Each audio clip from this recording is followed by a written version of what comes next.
ओम श्री परमात्मने नमः। श्री विष्णु सहस्रनाम स्तोत्रम पाठ में आपका हार्दिक स्वागत है। यहाँ श्री विष्णु सहस्रनाम रीमा संतपुर ने बहुत सुंदर प्रकार से गाया है। आइए इसको सुनने का आनंद लेते हैं और कृतार्थ होते हैं। ओम नमः। शुक्लांबरधरं विष्णुं शशिवर्णं चतुर्भुजं प्रसन्नवदनं ध्यायेत् सर्वविघ्नोपशान्तये। शान्ताकारं भुजगशयनं पद्मनाभं सुरेशं विश्वाधारं गगनसदृशं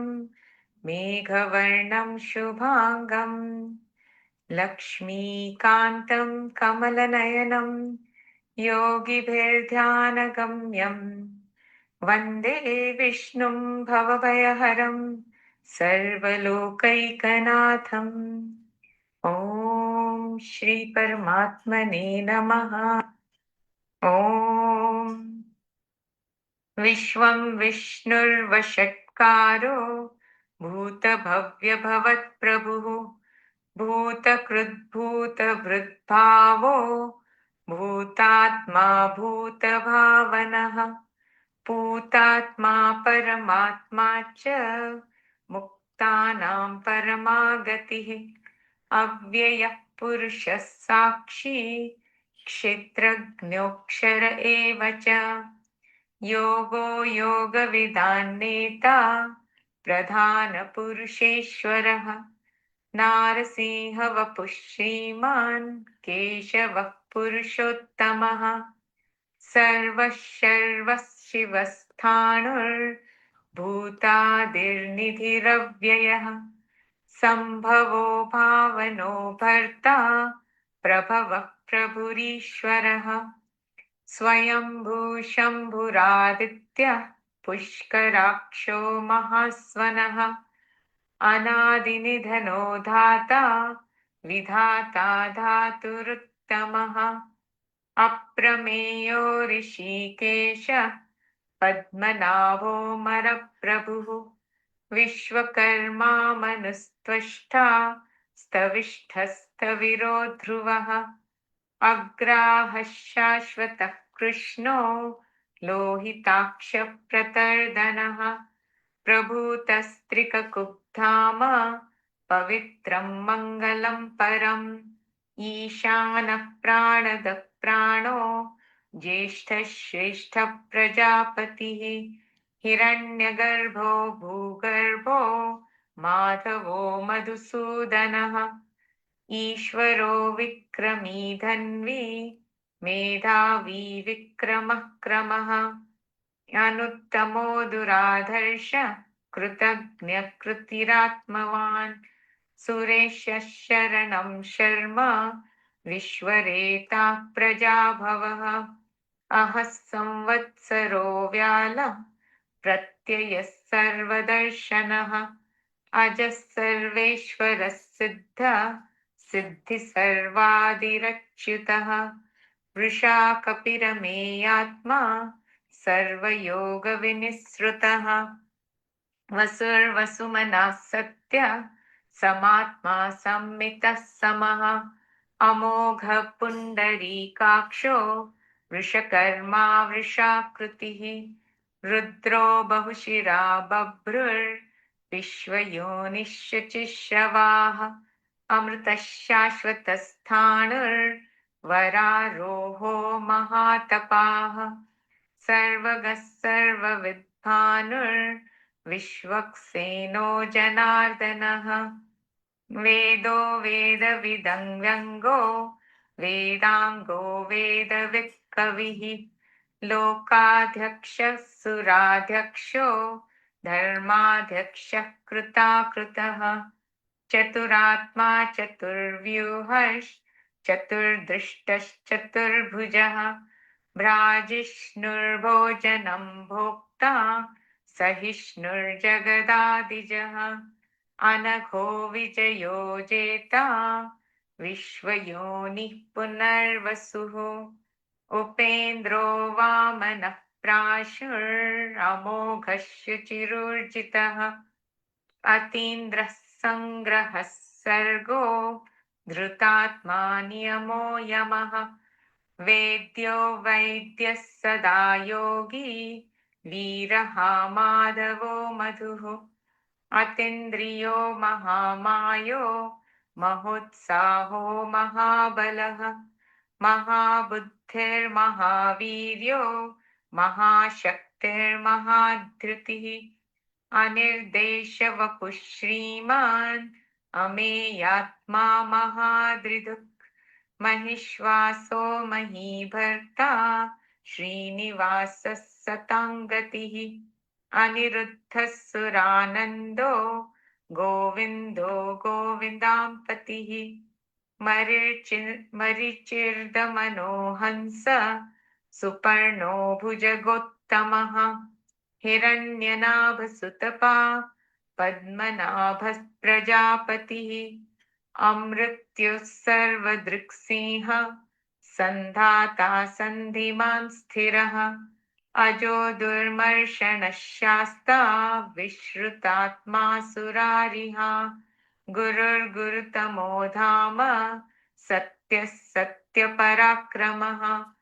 निमिषो निमिषस्रग्वी वाचस्पतिरुदारधीः अग्रणी ग्रामणि श्रीमान् न्यायो नेता समीरणः सहस्रमूर्धा विश्वात्मा सहस्राक्षः सहस्रपात् आवर्तनो निवृत्तात्मा संवृतः सम्प्रमर्दनः अहः संवर्तको वह्नि अनिलो धरणीधरः सुप्रसादः प्रसन्नात्मा विश्वदृक् विश्वभुक् विभुः सत्कर्ता सत्कृतः साधुर्जङ्घनारायणो नरः असङ्ख्येयोऽप्रमेयात्मा विशिष्टः शिष्टकृच्छुचिः सिद्धार्थः सिद्धसङ्कल्पः सिद्धिदः सिद्धिसाधनः वृषाही वृषभो विष्णुर्वृषपर्वा वृषोदरः वर्धनो वर्धमानश्च विविक्तः श्रुतिसागरः सुभुजो दुर्धरो वाग्मी महेन्द्रो वसुदो वसुः नैकरूपो बृहद्रूपः शिपिविष्टः प्रकाशनः ओजस्तेजोद्युतिधरः प्रकाशात्मा प्रतापनः रुद्धस्पष्टाक्षरो मन्त्रश्चन्द्रांशुभास्करधृतिः अमृतांशुद्भवो भानुः शशबिन्दुः सुरेश्वरः औषधं जगतः सेतुः सत्यधर्मपराक्रमः भूतभव्यभवन्नाथः पवनः पावनो नलः कामः कामकृत्कान्तः कामः कामप्रदः प्रभुः युगादिकृद्युगावर्तो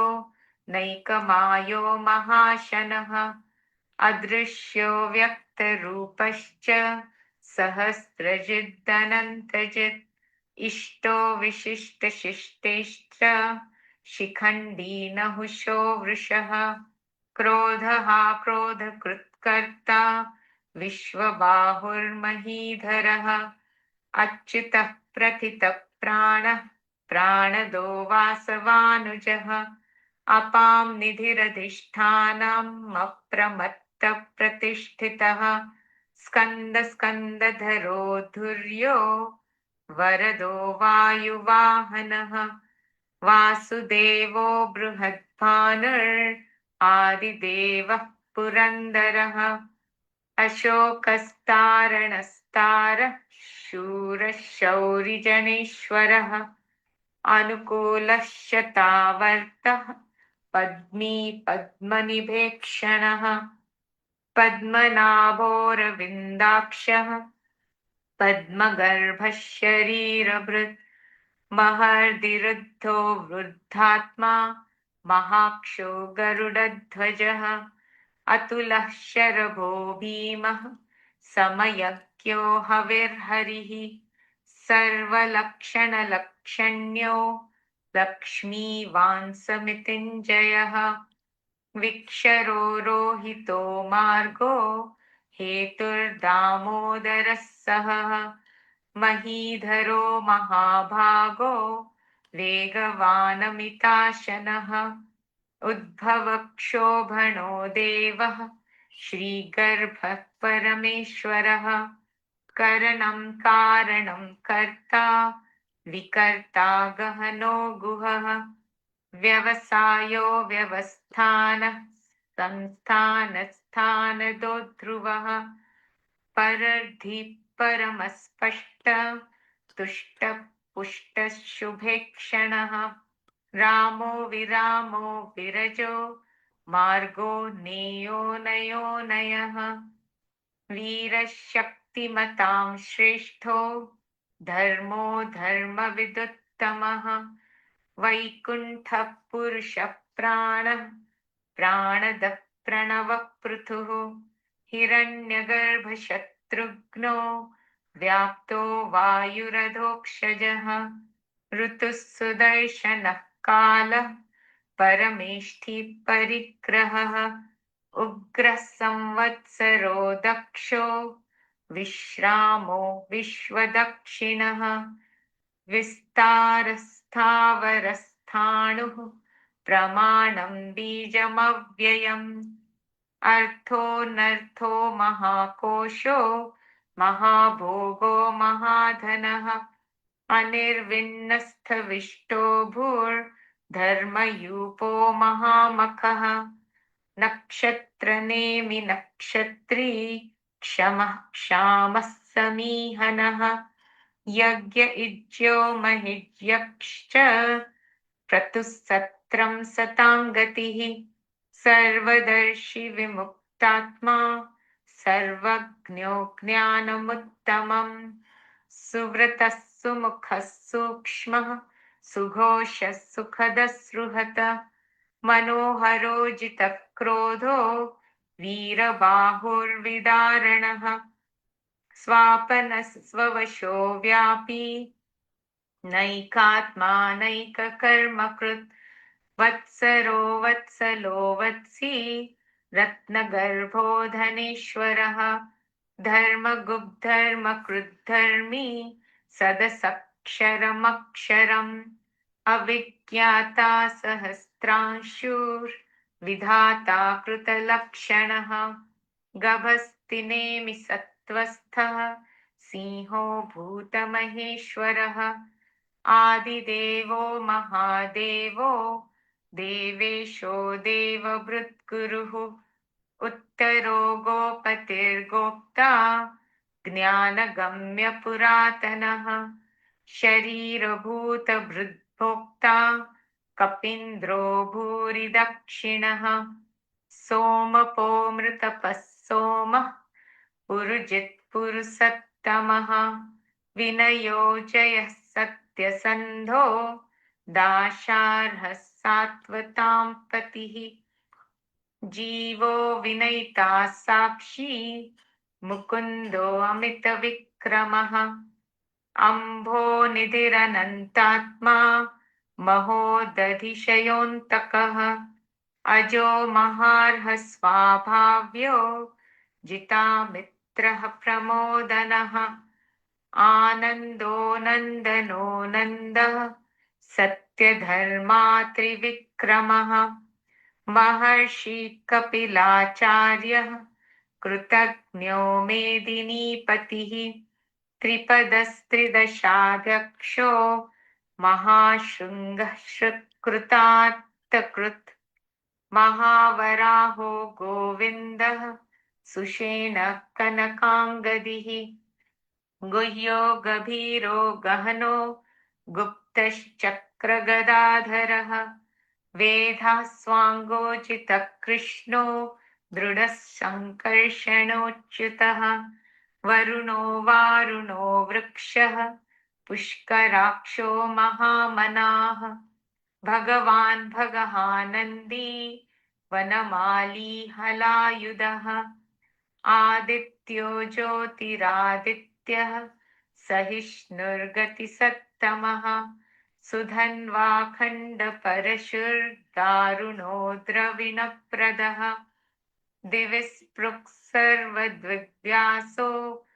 वाचस्पतिरयो निजः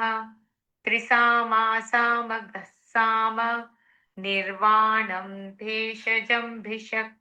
सन्न्यासकृच्छमः शान्तो निष्ठा शान्तिपरायणम् शुभाङ्गः शान्तिदः स्रष्टा कुमुदः कुवलेशयः गोहितो गोपतिर्गोप्ता वृषभाक्षो वृषप्रियः अनिवर्ती निवृत्तात्मा संक्षेप्ता क्षेमकृच्छिवः श्रीवत्सवक्षा श्रीवासः श्रीपतिः श्रीमतांवरः श्रीदः श्रीशः श्रीनिवासः श्रीनिधिः श्रीविभावनः श्रीधरः श्रीकरः श्रेयः श्रीमान् लोकत्रयाश्रयः स्वच्छ स्वङ्गशतानन्दो नन्दिर्ज्योतिर्गणेश्वरः विजितात्मा विधेयात्मा सत्कीर्तिर्छिन्न संशयः उदीर्णः सर्वतश्चक्षुरनीशः शाश्वतस्थिरः भूषयो भूषणो भूतिर्विशोकः शोकनाशनः अर्चिष्मानर्चितः कुम्भो विशुद्धात्मा विशोधनः अनिरुद्धो प्रतिरथः प्रद्युम्नो अमितविक्रमः कालनेमिनिहावीरः शौरिः शूरजनेश्वरः त्रिलोकात्मा त्रिलोकेशः केशवः केशिहा हरिः कामदेवः कामपालः कामी कान्तः कृतागमः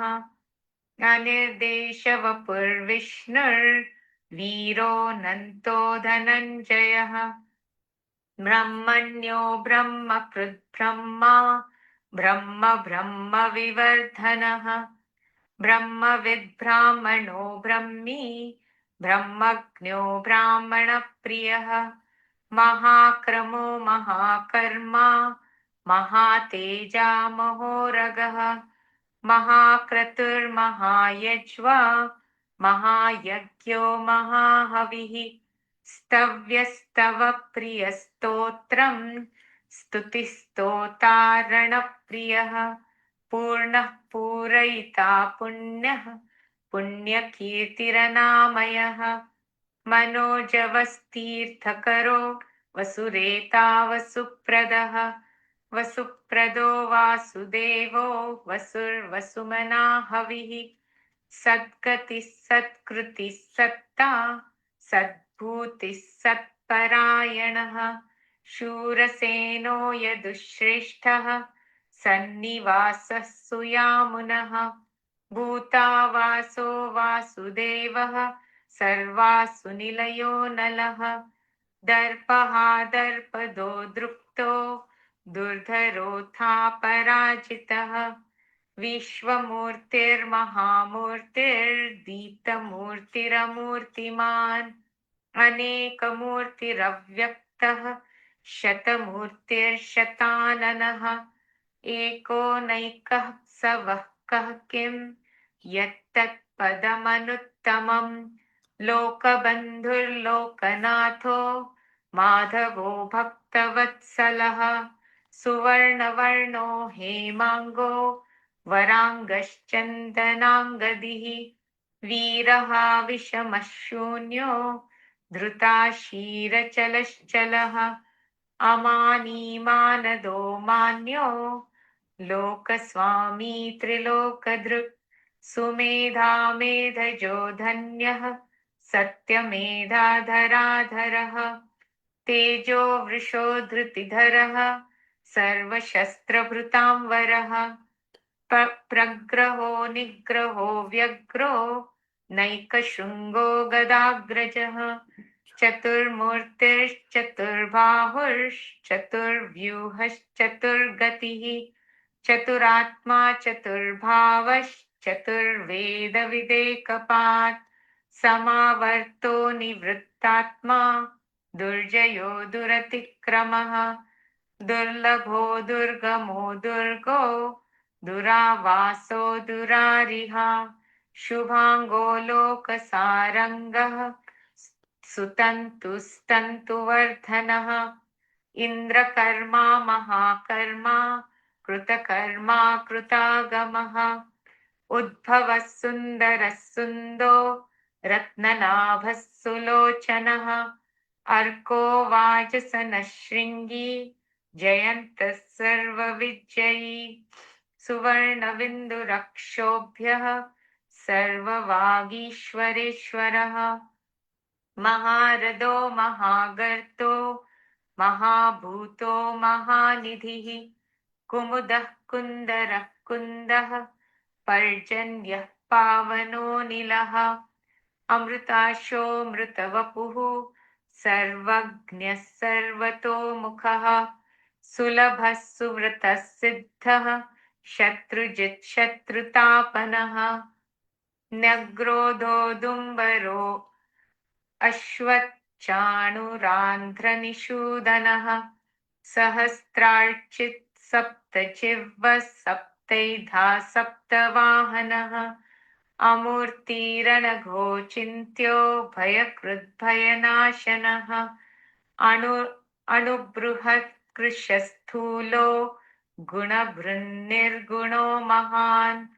अधृतस्वधृतस्वास्य प्राङ्वंशो वंशवर्धनः भारभृत्कथितो योगी योगीशः सर्वकामदः आश्रमश्रमणः श्याम सुपर्णो वायुवाहनः धनुर्धरो धनुर्वेदो दण्डो दमयिता दमः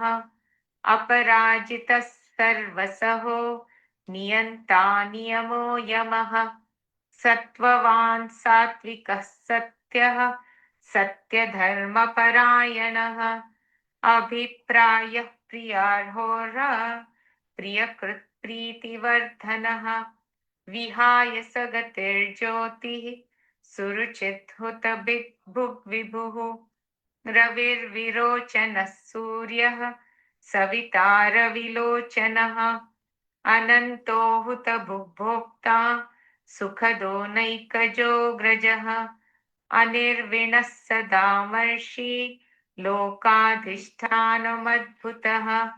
सनातनं तमः कपिलः कपिरप्ययः स्वस्ति कृत्स्वस्ति स्वस्ति भुक् स्वस्ति दक्षिणः अरौद्रः कुण्डलीचक्रिः विक्रमयूर्जितशासनः शब्दातिगः शब्दसः शिशिरः शर्वरीकरः अक्रूरक्तेशलो दक्षो दक्षिणः क्षमिणां वरः विद्वत्तमो वीतभयः पुण्यश्रवणकीर्तनः उत्तारणो दुष्कृतिः पुण्यो दुःस्वप्ननाशनः वीरहारक्षणः सन्तो जीवनः पर्यवस्थितः अनन्तरूपोऽनन्तश्रीर्जितमन्युर्भयापहः चतुरस्रो गभीरात्मा विदिशो व्यादिशो दिशः अनादिर्भूर्भुवो लक्ष्मीः सुवीरो रुचिराङ्गदः जननो जनजन्मादिर्भीमो भीमपराक्रमः आधारनिलयो धाता पुष्पहासप्रजागरः ऊर्ध्वगः सत्पथाचारः प्राणदः प्रणवपणः प्रमाणं प्राणनिलयः प्राणभृत् प्राणजीवनः तत्त्वं तत्त्वविदेकात्मा जन्म मृत्युजरातिगः भूर्भुवः स्वस्तरुस्तारः सविता प्रपितामहः यज्ञो यज्ञपतिर्यज्वा यज्ञाङ्गो यज्ञवाहनः यज्ञभृग्यज्ञकृत्यग्नि यज्ञभृत्यज्ञसाधनः यज्ञान्तकृत्यज्ञगुह्यम् अन्नमन्नाद एव च आत्मयोनि स्वयं जातो वैखानः सामगायनः देवकीनन्दनः सृष्टा क्षितीशः पापनाशनः शङ्खबृन्नन्दकी चक्री शाङ्खधन्वा गदाधरः रथाङ्गपाणिरक्षोभ्यः सर्वप्रहरणायुध ॐ नम इति वनमाली गदी शङ्खी शङ्खी चक्री च नन्दकी श्रीमान्नारायणो विष्णुर्वासुदेवोऽभिरक्षतु वनमाली गदी शङ्खी शङ्खी चक्री च नन्दकी श्रीमन्नारायणो विष्णुर्वासुदेवोऽभिरक्षतु वनमाली गदी शङ्खी शङ्खी चक्री च नन्दकी श्रीमन्नारायणो विष्णुर्वासुदेवोऽभिरक्षतु श्रीवासुदेवोऽभिरक्षतु ॐ नमः श्री राम राम रामेति रमे रामे मनोरमे सहस्रनाम तत्तुल्यं राम नाम वरानने श्री राम राम रामेति रमे रामे मनोरमे सहस्रनाम तत्तुल्यं राम नाम वरानने। ओम श्री विष्णु सहस्रनाम स्तोत्रम पाठ संपूर्णम। ओम नमो भगवते वासुदेवाय नमः।